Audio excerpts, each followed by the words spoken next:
அனைவருக்கும் வணக்கம். இது மீனாட்சி பேன் சர்வீஸ். இன்னைக்கு நாம என்ன வீடியோ பார்க்க போறோம்னா, மைனர் பேன் கார்டு எப்படி அப்ளை பண்றதுங்கிறத பத்தி தான். மைனர் பேன் கார்டு அப்ளை பண்றதுக்கு என்னென்ன டாக்குமெண்ட் வேணும்னு பார்த்தீங்கன்னா, குழந்தையோ பையனோ அல்லது பொண்ணோ அவங்களுடைய ஆதார் கார்டு, பேரண்ட்ஸ் உடைய யாராவது ஒருத்தவங்க அப்பா இல்லைன்னா அம்மா அவங்களுடைய ஒருத்தவங்க ஆதார் கார்டு, அப்புறம் ஒரு போட்டோ, பேரண்ட்ஸ்ல யாரு ஆதார் கார்டு கொடுக்குறாங்களோ அவங்க யாராவது ஒரு ஆள் இதுக்கு சைன் பண்ணிக்கணும். ஸோ அவங்களுடைய சிக்னேச்சர். அப்புறம் பார்த்தீங்கன்னா டேட் ஆஃப் பர்த் ப்ரூஃபுக்கு ஒரு ஏதாவது ஒரு ப்ரூஃப், பர்த் சர்டிஃபிகேட்டு அந்த மாதிரி வச்சுக்கலாம். ஸோ இதுதான் இந்த டாக்குமெண்ட்ஸு. ஓகே, உங்ககிட்ட இந்த மாதிரி ஐடி இல்லை அப்படின்னா நம்மளை கான்டாக்ட் பண்ணுங்க. கண்டிப்பாக உங்களுக்கு இந்த ஐடி தரோம். நாம வந்து தேர்ட் பார்ட்டி சாஃப்ட்வேர் எடுத்துக்கிறதால கிடையாது, டைரக்ட் ஐடி தான், டைரக்ட் யூடிஐ ஐடி தான் நம்ம தரோம். ஏன்னா மார்க்கெட்டில் நிறைய தேர்ட் பார்ட்டி சாஃப்ட்வேர் ஐடி தான் போட்டுக்கிட்டு இருக்கிறாங்க. ஸோ நம்ம டைரக்ட் ஐடியை நம்ம தரோம், நம்ம கான்டாக்ட் பண்ணுங்க. எப்பவுமே ப்ரொஃபஷனலாக பிஸ்னஸ் பண்ணணும், இதுதான் தொழில்னு வந்துட்டீங்க அப்படின்னா எல்லாமே ப்ரொஃபஷனலாகவே கொண்டு போயிருங்க, அப்போதான் அது சேஃபு. ஓகேவா? நம்மக்கிட்ட வந்தீங்கன்னா எந்த பிரச்சனையாக இருந்தாலும் சரி பண்ணி கொடுத்துருவோம், வாங்கி கொடுத்துருவோம். ஓகே, சரி, ஓகே, வாங்க வீடியோக்குள்ளே போகலாம். நம்ம சேனலை சப்ஸ்கிரைப் பண்ணி வைங்க, தொடர்ந்து இது மாதிரி நிறைய வீடியோக்கள் வருது. வேறு எந்த டவுட் இருந்தாலும் கமெண்ட்ஸில் போடுங்க, கண்டிப்பாக ரிப்ளை பண்ணுறேன். ஒரு லைக் பட்டனையும் போட்டு விடுங்க. Okay, thank you. வாங்க வீடியோக்குள்ள போகலாம். ஃபர்ஸ்ட் வந்து minor card PAN card apply பண்ணுறதுக்கு நியூ பிளான்ல போயிட்டு PAN application allotment of plan அதை கிளிக் பண்ணிக்கோங்க. ஓகே, இதில் பிசிக்கல் மோட் டிஜிட்டல் மோட்னு ரெண்டு இருக்கும். நமக்கு வந்து பிசிக்கல் மோடு மட்டும்தான் பண்ண முடியும், டிஜிட்டல் மோட் பண்ண முடியாது. ஸோ பிசிக்கல் மோடு கிளிக் பண்ணிக்கிறோம். ஏன் டிஜிட்டல் மோட் பண்ண முடியாதுன்னா 18 வயசு கீழே உள்ளவங்களுக்கு டிஜிட்டல் மோட் பண்ண முடியாது. ஓகேவா? அடுத்து வந்து select status of application individual. அடுத்து என்ஆர்ஐ கேட்டகரியா கொடுத்துருக்காங்க, நோ கொடுத்துருங்க. Both physical PAN card and e PAN ரெண்டுமே நமக்கு வேணும். ஸோ சப்மிட் பண்ணிடுங்க. ஓகே, கொடுத்துருங்க. இப்போ வந்து ஃபர்ஸ்ட் நேம் லாஸ்ட் நேம் இதை எப்படி அடிக்கிறதுன்னு இன்னும் நிறைய பேர் கன்ஃபியூஸாகவே கேள்வி கேட்டுக்கிட்டே இருக்கிறாங்க. ரொம்ப சிம்பிள். ஃபர்ஸ்ட்ல வர நேம் ஃபர்ஸ்ட்லையும், லாஸ்ட்ல வர லாஸ்ட் நேம் போடுங்க. வேற எந்த ஒரு ஆர்குமெண்ட்டுக்கும் போக வேண்டாம், சரிங்களா? ஸோ இப்படி அடிங்க. கண்டிப்பான முறையில் உங்களுக்கு எந்த பயோமெட்ரிக் எரரும் வராது, 100% கார்டு வரும். சரியா? இது வேற எந்த ஒரு அவங்க அப்படி போட சொன்னாங்க, லாஸ்ட் நேம்ல தான் போட சொன்னாங்க, உண்மைதான். பட் ஆனால் ஆதாருக்கு பின்னாடி நிறைய கார்டுகள் அந்த மாதிரி மேட்ச் ஆகிறது இல்லை. ஸோ அதனால நாம வந்து ஃபர்ஸ்ட்ல வர நேம் ஃபர்ஸ்ட்லையும், லாஸ்ட்ல வர நேம் லாஸ்ட்லையும் நம்ம போட்டுருவோம். இப்போ பார்த்தீங்கன்னா இந்த கஸ்டமர் பேர்ல வந்து ஜெயலட்சுமிக்கு வந்து ஒன்லி வந்து பார்த்தீங்கன்னா லாஸ்ட் நேம்ல மட்டும்தான் கொடுத்துருக்குறாங்க. ஸோ நம்ம லாஸ்ட் நேம்ல மட்டும்தான் அடிக்க போகிறோம். உங்களுக்கு ஃபர்ஸ்ட் நேம் லாஸ்ட் நேம் கிடையாது. பட் ஒருவேளை இன்சியோட வந்திருக்கு அப்படின்னா நீங்க ஃபர்ஸ்ட்ல வர இன்சியில வர்றதை வந்து ஃபர்ஸ்ட்லையும், அதாவது இன்சியில போடாம ஃபுல்லா போடணும். இப்போ ஏ ஜெயலட்சுமி அப்படின்னா ஏன்னா என்ன, அழகர் ஜெயலட்சுமி அப்படின்னு வச்சுக்கோமே. அப்போ அழகர்னா ஃபுல்லா போடணும், அழகர்னு ஃபுல்லா போடணும். ஓகேவா? சில பேர் வெறும் ஏ மட்டும் போட்டுட்டு போக மாட்டேங்குது, எரர் காமிக்குதுன்றாங்க. ஸோ அதுதான், அதுக்காண்டி தான் சொல்றேன். ஏன்னா அழகர்னா அழகர்னு ஃபுல்லா டைப் பண்ணுங்க. ஓகேவா? இப்போ லாஸ்ட் நேம் வந்து ஜெயலட்சுமி.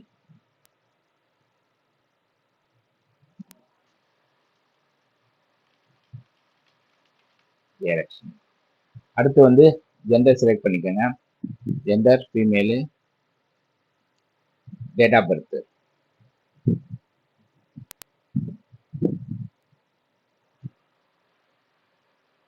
டேட் ஆஃப் பர்த் பார்த்தீங்கன்னா டாக்குமெண்ட்ஸை க்ளீனாகவே கொடுக்க மாட்டேங்கிறாங்க.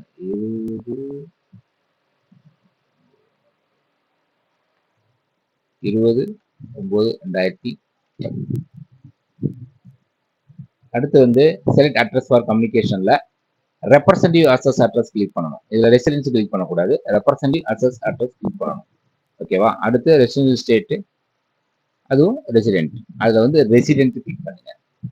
அப்புறம் பாஸ்போர்ட் நம்பர் டேக்ஸ் பேராதான் தேவையில்லை, resident state Tamil Nadu. Office state தேவையில்லை. எப்பயுமே நீங்க ஃபர்ஸ்ட் பேஜ்ல ஆஃபீஸ் செலக்ட் ஆயிருக்கான்னு பாருங்க. சில பேர் வந்து ஆஃபீஸ் ஸ்டேட்டை செலக்ட் பண்ணி வச்சிடுறாங்க. ஸோ ஆஃபீஸ் ஸ்டேட் ஃபர்ஸ்ட் பேஜ்ல பார்க்கும்போது செலக்ட் ஆயிருக்கான்னு செக் பண்ணிக்கங்க. ஓகேவா? ஆனால் செலக்ட் பண்ணக்கூடாது. அடுத்து ரெப்ரசன்டேட்டிவ் ஸ்டேட்ல வந்து தமிழ்நாடு. ஓகே, அடுத்து வந்து ஆதார் நம்பரை 2 டைம் அடிச்சுக்கோங்க. நேமஸ் பர் ஆதார், ஆதாரில் பேர் எப்படி இருக்கோ அதே மாதிரி டைப் பண்ணுங்க. ஏன்னா நான் வந்து டைப் பண்ணக்கூடாது, யூடியூப் பாலிசி. ஸோ அதனால பண்ணக்கூடாது. ஸோ இங்கே நீங்கள் ஆதார் நம்பரை டபுள் டைம் அடிச்சுக்கோங்க. நேமஸ் பர் ஆதார், ஆதாரில் பேர் எப்படி இருக்கோ அதே மாதிரி டைப் பண்ணிடுங்க. அடிச்சுட்டு ஒரு தடவைக்கு 1க்கு 2 தடவை செக் பண்ணிக்கோங்க. பேரில் எதுவும் ஸ்பெல்லிங் மிஸ்டேக் விட்டுருக்கோமா, டேட் ஆஃப் பர்த் கரெக்டாக போட்டிருக்கோமா, ஜெண்டர் கரெக்டாக போட்டிருக்கோமா, எல்லாம் அட்ரஸ் கம்யூனிகேஷன் எல்லாமே கரெக்டாக செலக்ட் பண்ணியிருக்கோமான்னு ஒரு தடவை செக் பண்ணிக்கிறதுனால தப்பு இல்லை. அதை நீங்கள் செக் பண்ணிக்கோங்க. ஓகேவா? ஓகே ஓகே நெக்ஸ்ட் பேஜ் நம்ம வந்துட்டோம். இப்போ பார்த்தீங்கன்னா ஃபர்ஸ்ட் வந்து document submitted for proof ID ப்ரூஃப்க்கு ஆதார் கார்டு தான். அடுத்து என்ன கேட்டிருக்காங்கன்னா அட்ரஸ் ப்ரூஃப் கேட்டிருக்காங்க. அட்ரஸ் ப்ரூஃப்க்கு நீங்கள் ஆதாரே செலக்ட் பண்ணிக்கோங்க. அடுத்து டேட் ஆஃப் பர்த் ப்ரூஃப்க்கு வந்து இவங்க கொடுத்துருக்கிறது birth certificate. So birth certificate கொடுத்துருவோம். அடுத்து வந்து என்ன கேட்டிருக்காங்கன்னா டாக்குமெண்ட் சைட் ப்ரூஃப் ஐடென்டிஃபை இப்போ ரெப்ரசன்டேட்டிவ்ஸ், அதாவது அந்த பேரண்ட்ஸோட கொடுத்துருக்காங்க. நம்ம ஆதார் கார்டு எழுதிங்க. அதாவது பேரண்ட்ஸோட டீடைல்ஸ் என்ன வைக்க போறீங்க அப்படின்னு கேட்டிருக்காங்க. நம்ம ஆதார் கார்டை இதுக்கு செலக்ட் பண்ணி வச்சு விட்டுருவோம். ஓகேவா? நெக்ஸ்ட் வந்து மேக் பேமெண்ட் போயிருங்க. ஓகே இப்போ வந்து கண்ட்ரி கோடு செலக்ட் பண்ணிக்கோங்க. அடுத்து கஸ்டமருடைய மொபைல் நம்பர் டைப் பண்ணிக்கோங்க. இங்க வந்து ஏரியா கோடு, எஸ்டிடி கோடு, உங்க ஊர் உங்களுக்கு எஸ்டிடி கோடு தெரியல அப்படின்னா கூகுளில் போய் ஜஸ்ட் வந்து பார்த்தீங்கன்னா இப்படி போய் பாருங்க. நான் வரேன் மதுரை, மதுரை எஸ்டிடி கோடு அது அடிச்சிங்கனாலே உங்களுக்கு எஸ்டிடி கோடு முன்னாடியே வந்து நிற்கும். பார்த்தீங்கன்னா எஸ்டிடி கோடு இருக்கு, இதான் அந்த மதுரை எஸ்டிடி கோடு. ஸோ இந்த இதை நீங்கள் உங்கள் ஏரியா எந்த ஏரியாவோ அதை நீங்கள் பார்த்து போட்டுக்கோங்க. இப்போ நான் பார்த்தீங்கன்னா வேலூர் எஸ்டிடி கோடுன்னு போகிறேங்க. பார்த்தீங்கன்னா வந்து 046. ஸோ அவ்வளோதான். இதை காப்பி பண்ணி கூட போடுங்க, இதில் தெரிஞ்சுட்டு போட்டுக்கோங்க. ஓகேவா? இப்போ நான் மதுரை இருந்தனால 045 போகிறேன். 045. லேண்ட்லைன் நம்பர் வந்து எல்லாத்துக்குமே லேண்ட்லைன் நம்பர் இருக்கிறதுக்கு வாய்ப்பு இல்லை. ஸோ அதனால லேண்ட்லைன் நம்பர் என்ன பண்ணீங்கன்னா முதல் 5 நம்பர் மொபைல் நம்பர்ல இருந்து வர 0 போட்டு முதல் 5 நம்பர் கஸ்டமரோட மொபைல் நம்பர்ல இருந்து ஒரு 5 நம்பர் போட்டுருங்க. அவ்வளோதான். அடுத்து இமெயில் ஐடி. இமெயில் ஐடி போடுறது மேக்ஸிமம் உங்க இமெயில் ஐடி போட்டுக்கோங்க. ஏன்னா கஸ்டமர் வந்து கரெக்டாக மெயின்டைன் பண்ணிட்டாங்கன்னா கஸ்டமர் மெயில் ஐடி போடுங்க. ஏன்னா அதுவும் சில நேரங்களில் பிரச்சனை ஆகுது. ஸோ அதனால கஸ்டமர் மெயில் ஐடி கன்ஃபார்மாக கேட்டுக்கோங்க. கஸ்டமர்கிட்ட கேட்டுக்கோங்க போடலாமா வேணாமான்ட்டு. அப்படின்னா உங்க மெயில் ஐடி போட்டுக்கோங்க. அடுத்து இதில் வந்து நோ கொடுத்துருக்காங்க, சிங்கிள் பேரண்டா கேட்டுருக்காங்க, நோ கொடுத்துருக்காங்க. அடுத்து ஃபாதர் நேம். ஃபாதர் நேம் வந்து ஃபாதர் நேம் நீங்கள் செலக்ட் பண்ணிக்கோங்க. செலக்ட் பண்ணிட்டு கீழே லாஸ்ட் நேம்ல வந்து ஃபாதர் நேம் அடிங்க. எல்லாரும் ஃபர்ஸ்ட் நேம்ல அடிச்சுட்டு போக மாட்டேங்குது லாஸ்ட் நேம்ல டைப் பண்ணுங்க. அதே மாதிரி மதர்ஸ் நேமும் லாஸ்ட் நேம்ல டைப் பண்ணுங்க. கண்டிப்பா போகும். ஓகேவா? இது அவ்வளோதான். இதை வந்து ஃபில் பண்ணுங்க. நெக்ஸ்ட் இதை ஃபில் பண்ணிட்டு நெக்ஸ்ட் கொடுத்துருங்க. ஓகே இந்த மாதிரி நம்ம நெக்ஸ்ட் பேஜ் வந்துட்டோம். இப்போ அட்ரஸ் டீடைல் தான் இருக்கும். ஃபுல் அட்ரஸ் வந்து பையனோட ஆதார்ல என்ன அட்ரஸ் இருக்கோ பையனும் இருக்கணும். அவங்களுடைய ஆதார்ல என்ன அட்ரஸ் இருக்கோ அந்த அட்ரஸை இங்கே ஃபுல்லாக டைப் பண்ணிக்கோங்க. இங்கே வந்து நெக்ஸ்ட் வந்து நோ இன்கம் கொடுத்துட்டு நெக்ஸ்ட் பேஜ் போயிருங்க. நெக்ஸ்ட் ஸ்டெப் கொடுத்துருங்க. ஓகேவா? இதில் வந்து பார்த்தீங்கன்னா ஏஓ டீட்டெயில்ஸ் வந்து இதில் கவுண்ட் ஆகாது. ஸோ நீங்கள் ஏஓ டீட்டெயில்ஸ் வந்து மேனுவலாக தான் டைப் பண்ணணும். நீங்கள் ஏஓ டீட்டெயில்ஸ் வேணும் அப்படின்னு பார்த்தீங்கன்னா இங்கே போயிட்டு கூகுளில் போய் ஏஓ டீட்டெயில்ஸ் அப்படின்னு அடிச்சிங்கனாலே பேன் கார்டு கொடுத்தீங்கனாலே உங்களுக்கு வந்துடும். அதில் ஃபஸ்ட்டு எனக்கு போட்டிங்ஸ் இருக்குல்ல அதை போய் பாருங்க. ஏஓ செக்ஷன் இருக்கும். இதில் போயிட்டு எம்ஓ கிளிக் பண்ணீங்கன்னா மதுரை எந்த ஊர் வேணுமோ அந்த ஊர் கிளிக் பண்ணிங்க ஆட்டோமேட்டிக்காகவே வந்துடும். அதை பார்த்தீங்கன்னா அந்த இருக்குல்ல இல்லை நான் பாப்புலேஷன் வார்டு 2வது போடுங்க. எக்ஸ்பென்ஷன் போடக்கூடாது, 2வது போடுங்க. இதில் எந்த வேணாலும் நீங்கள் செலக்ட் பண்ணிக்கலாம். இப்போ பார்த்தீங்கன்னா ஏரியா கோடுங்கிறது சிஹெச்இ இதை எடுத்துக்கோங்க. ஏரியா கோடுங்கிறது சிஹெச்இ கொடுத்துக்கோங்க. அடுத்து ஏஓ டைப் WX. அடுத்து வந்து ரேஞ்சு கோடு வந்து 501.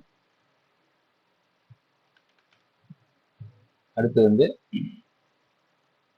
ஏஓ நம்பர் வந்து 13. போட்டுருங்க. இப்போ வந்து ரெப்ரசன்டேட்டிவ் டீட்டெயில்ஸ் பப்ளிக் அப்படிங்கிறதுனா அவங்க ஃபாதரோடைய டீட்டெயில்ஸை வந்து இதை ஃபில் பண்ணுங்க. இப்போ ஃபாதர் டீட்டெயில்ஸ் வந்து வழக்கம் போல லாஸ்ட் நேம்ல அவங்க அப்பா பேர் போடுங்க. ஒருவேளை இன்சி வச்சு போடணும் வழக்கம் போல ஃபர்ஸ்ட் நேம் லாஸ்ட் நேம்ல எப்பயும் போல போட்டுக்கோங்க. அதே மாதிரி அப்பாவோ இல்லை அம்மாவோ அவங்களுடைய அட்ரஸ் என்ன இருக்கோ அந்த அட்ரஸ் டீட்டெயில்ஸை நீங்கள் அடிச்சுக்கோங்க. கஸ்டமருடைய பேன் நம்பர் இல்லைன்னா ஆதார் நம்பர் கேட்கும். கண்டிப்பாக நம்பர் நீங்கள் ஆதார் நம்பர் போட்டுக்கோங்க. அதே மாதிரி அப்பாவோட மொபைல் நம்பரும் இதில் கேட்டிருக்கோம். மொபைல் நம்பரும் நீங்கள் டைப் பண்ணுற மாதிரி இருக்கும். டைப் பண்ணிக்கோங்க.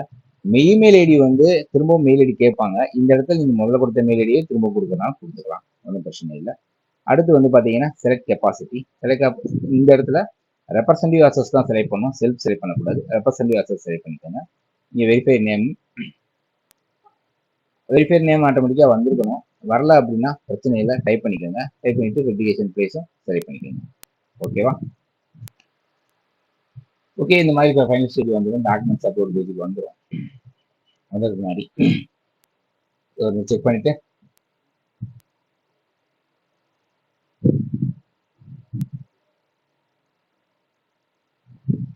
டாக்குமெண்ட்ஸ் அப்லோட் பேஜ் கரெக்டாக வந்துடும். வந்ததுக்கு பின்னாடி நீங்கள் நெக்ஸ்ட் வந்து சப்மிட் பண்ணிடுங்க. அவ்வளோதான், உங்களுக்கு ஃபார்ம் ரெடி ஆயிடுச்சு. நீங்கள் டவுன்லோட் பண்ணிவிட்டு பிரிண்ட் போடுறனால பிரிண்ட் போட்டுக்கோங்க.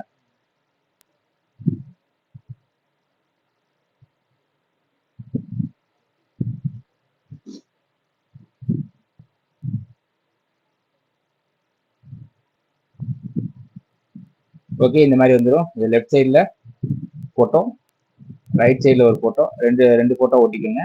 லெஃப்ட் சைடில் இருக்கிற ஃபோட்டோ மேலே கையெழுத்து பேரண்ட்ஸ் போடணும். இப்போ நம்ம ஃபாதர் நேம் டீடைல்ஸ் கொடுத்துருக்கோம். ஸோ ஃபாதர் நேம் உடைய ஃபாதர் தான் இதில் கையெழுத்து போடணும்.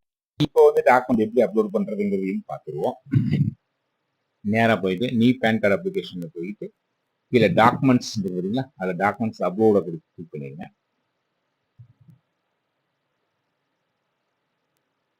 இதில் வந்தீங்கன்னா கிராப் அண்ட் அப்லோடுன்னு இருக்கும், இல்லை அப்லோடுன்னு இருக்கும். நீங்கள் இது அப்லோடு மட்டும் கொடுத்தாலே போதும். இதில் வந்து ஃபைலும் அதாவது வந்து ஃபார்மும் சிக்னேச்சர் மட்டும் நீங்கள் அப்லோட் பண்ணி விட்டாலே போதும். ஃபோட்டோ அதில் வந்து வராது. ஸோ வந்து ஃபோட்டோ வந்து நீங்கள் தனியாக கிராப் பண்ண வேண்டிய அவசியம் இல்லை. ஸோ ஃபஸ்ட்டு ஃபைல் அந்த ஃபார்மும் அந்த சிக்னேச்சர் ரெண்டை மட்டும் நீங்கள் அப்லோட் பண்ணிவிட்டு சப்மிட் பண்ணிடுங்க. அவ்வளோதான், ஃபினிஷ், முடிஞ்சிச்சு. இதை பற்றி உங்களுக்கு சந்தேகம் எதுவும் இருந்துச்சுன்னா என்னை கான்டாக்ட் பண்ணுங்க. உங்களுக்கு யூடிஐ ஐடி வேணுனாலும் என்னை தொடர்பு கொள்ளுங்க. கண்டிப்பாக உங்களுக்கு ஐடி நான் தர்றேன். நம்ம வந்து திரும்ப சொல்கிறேன், நம்ம வந்து தேர்ட் பார்ட்டி சாஃப்ட்வேர் கிடையாது, டைரக்ட் ஐடி தான். டைரக்ட் யூடிஐயோடைய டைரக்ட் ஐடி தான். ஸோ நம்ம ப்ரொஃபஷனலாக பிஸ்னஸ் பண்ணுறவங்க எல்லாமே ப்ரொஃபஷனலாக பண்ணுங்க. இது மட்டும் இல்லை, பேன் கார்டு சம்மந்தப்பட்டது மட்டும் இல்லை, வேற நம்ம இந்த தொழிலுக்கு சம்மந்தமான எந்த இது இருந்தாலும், எந்த டவுட் இருந்தாலும் இது கிடைக்குமா அப்படின்னு சொல்லி கமெண்ட் பண்ணுங்க. கண்டிப்பாக அதுக்கு நான் உங்களுக்கு சப்போர்ட் பண்ணுறேன். நம்ம சேனலை சப்ஸ்கிரைப் பண்ணி வச்சுக்கோங்க. கண்டிப்பாக நம்ம தொழிலுக்கு. Okay, thank you.